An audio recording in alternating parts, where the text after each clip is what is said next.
Welcome to Future Trends, where we examine the latest stories reshaping tomorrow's international dynamics. This week's headlines: Hormuz closure divides fortunes of oil states. Taiwan opposition leader to visit China. How Russia's threat has seen Germany become Europe's most important army. Houthis cautious entry into Iran conflict and move to regulate digital humans. Starting with politics, how Russia's threat has seen Germany become Europe's most important army. Germany's head of armed forces believes Russia's ongoing attempts to bolster its military through increased recruitment and investment in weaponry will leave it strong enough to launch an attack on a NATO territory by 2029. Under General Carsten Breuer, the German armed forces are rapidly expanding in strength and numbers. Germany is projected to spend $186 billion on its military in 2029, up from $109 billion in 2025. Opinion polls suggest the boost has strong support from the German public. Myanmar's new president, Min Aung Hlaing, faces genocide complaint in Indonesia. It was filed by a group of civil society organizations accusing the leader of acts of genocide against the Rohingya ethnic group. Myanmar is a member of the Association of Southeast Asian Nations, ASEAN, but relations have come under strain since a 2021 coup led by Min Aung Hlaing, leading to civil war and a humanitarian crisis, with large numbers of Rohingya Muslims displaced and forced into refugee settlements. People of Burkina Faso should forget about democracy, says military ruler. Ibrahim Traoré, who took power in 2022 coup, has won fans across Africa with anti-French and anti-Western rhetoric, and while a transition to democracy had originally been planned for 2024, the junta extended Traoré's rule until 2029. Traoré has failed to stem a jihadist insurgency that has claimed thousands of lives since 2014 and had displaced 2.1 million people, about 9% of the population. Taiwan opposition leader to visit China. Cheng Li-wen, chairwoman of the Kuomintang, KMT, Taiwan's largest opposition party, is traveling at a time of increased Chinese military pressure on Taiwan as the opposition-dominated parliament stalls a government plan for $40 billion in extra defense spending. The ruling Democratic Progressive Party, DPP, said the KMT was trying to cooperate with China to weaken Taiwan's defense capabilities. New Zealand signs defense pact with Cook Islands after dispute over China deal. It resolves a year-long diplomatic dispute triggered by the Cook Islands' strategic partnership with China. New Zealand will resume approximately $17 million in annual aid, which had been suspended following concerns over the China deal's transparency.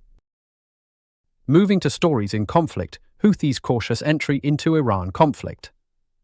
The Houthis have entered the Iran war but have not joined Iran's regional economic warfare campaign as part of a restrained approach.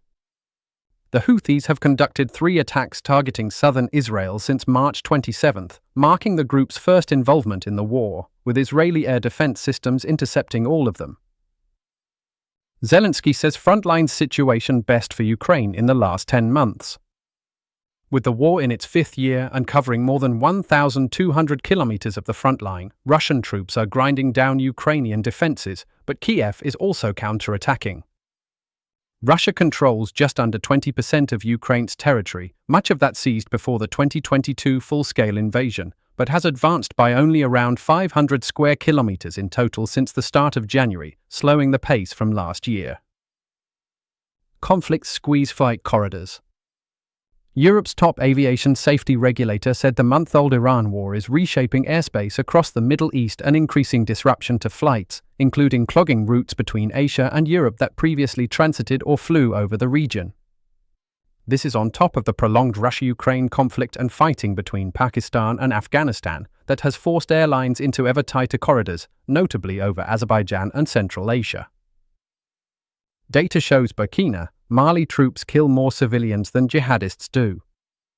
Government and allied forces in Burkina Faso have killed more than twice as many civilians as Islamist militants have since 2023, according to Human Rights Watch. The pattern is broadly consistent with data from Conflict Monitoring Group, Armed Conflict Location and Event Data, ACLED, and also applies to neighboring Mali. Nigeria's military rescued 31 worshippers abducted during Easter services. The assault in northwestern Kaduna State on a Catholic and an evangelical church underscores worsening insecurity in the region, where criminal gangs and militant groups have intensified raids and kidnappings. At least 5 people were killed in the attack. Here's the latest in economics news. Hormuz closure divides the fortunes of Middle Eastern oil states. The resulting rise in global oil prices have handed financial windfalls to Iran, Oman, and Saudi Arabia, who can bypass the strait via pipelines and ports. By contrast, oil from Iraq, Kuwait, and Qatar has been trapped, as the countries lack alternative routes to international markets. 5 EU countries call for windfall tax on energy companies. In reaction to rising fuel prices due to the Iran war, the finance ministers of Germany, Italy, Spain, Portugal, and Austria made the joint call for an EU-wide tax. They said the measure could help fund relief for consumers in the face of high energy prices and be a signal of united action. Microsoft to invest $10 billion in Japan for AI and cyber defense expansion.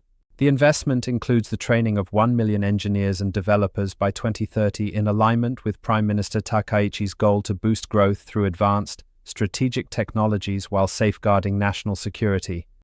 US private credit faces potentially higher defaults as software exposure weighs. While the recent stress in the industry is unlikely to trigger a systemic crisis, analysts expect growth to moderate as AI disrupts software companies, which account for a major chunk of private credit portfolios. Oracle job cuts. Around 10,000 people are believed to have lost their jobs so far.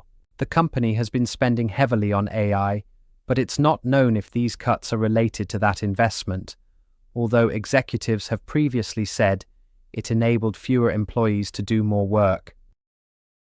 Now for news and development. DRC and China signed critical minerals agreement. The deal covers geological data sharing, investment protections, and local processing. It follows the US administration's Minerals for Security partnership with the DRC in December, part of a broader effort to counter China's dominance as Congolese President Tshisekedi's government battles Rwanda-backed M23 rebels in the east. Somalia first offshore oil drilling with help from Turkey. The foreign ministry said if the drilling were to be successful, it would unlock offshore oil reserves and support the country's economic recovery as a regional energy player. It follows the successful completion of seismic surveys last year by a Turkish research vessel. First troops from UN-backed gang suppression force arrive in Haiti. The advance team from Chad is the start of the force, which is expected to grow to 5,500 and holds a 12-month mandate, including powers to make arrests to address escalating gang violence. In drought-hit Somalia, savings accounts offer a lifeline. A World Bank-backed insurance and savings program is scaling in Somalia, offering pastoralists a financial buffer against intensifying drought while testing a model for climate resilience as aid declines. The tool, called DRIVE, short for De-risking, Inclusion and Value Enhancement of Pastoral Economies, triggers automatic payouts using satellite data when drought hits. Ugandan farmers in late bid to stop oil pipeline. Environmental activists and farmer groups opposed to the construction of the East African crude oil pipeline, the world's longest heated oil pipeline, are mounting a last-ditch legal effort to stop the Sea project despite it being 78% completed. The farmers allege construction and operation of the pipeline will have a material impact on global temperatures, with severe consequences worldwide. Finally, our social news, Bangladesh's deadly spike in measles cases. Bangladesh has launched an emergency vaccination campaign after a fast-spreading measles outbreak is suspected of killing more than 100 people, mostly children, in what may be the country's most lethal wave of the disease in recent history. There have been more than 7,500 suspected measles cases since 15 March, with more than 900 confirmed. China moves to regulate digital humans, bans addictive services for children. Its cyberspace regulator proposed rules would require prominent digital human labels on all virtual human content that could mislead children or fuel addiction, and prohibit digital humans from providing virtual intimate relationships to those under 18. Cambodia statue for famous landmine-sniffing rat. Magawa, who lived to 8 years old, sniffed out over 100 landmines and other explosives in Cambodia during his 5-year career that started in 2016.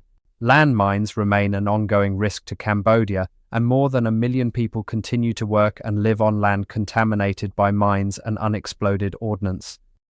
Self-driving cars stop mid-traffic. A mass robotaxi outage in the Chinese city of Wuhan caused at least 100 self-driving cars to stop mid-traffic, sparking renewed debate around the safety of driverless vehicles. Novo Nordisk cuts Ozempic Wegovy prices in India. India's market for diabetes and weight loss drugs is set for a shake-up after the Danish drug maker's patent on semaglutide, the active component in Ozempic and Wegovy, expired on March 20th. Novo Nordisk has cut the prices of its drugs by up to 36% and 48% in India to fend off competition from cheaper generics made by local drug makers. That's your Future Trends update for this week. Thank you for watching, and we'll see you next time with more stories reshaping our world.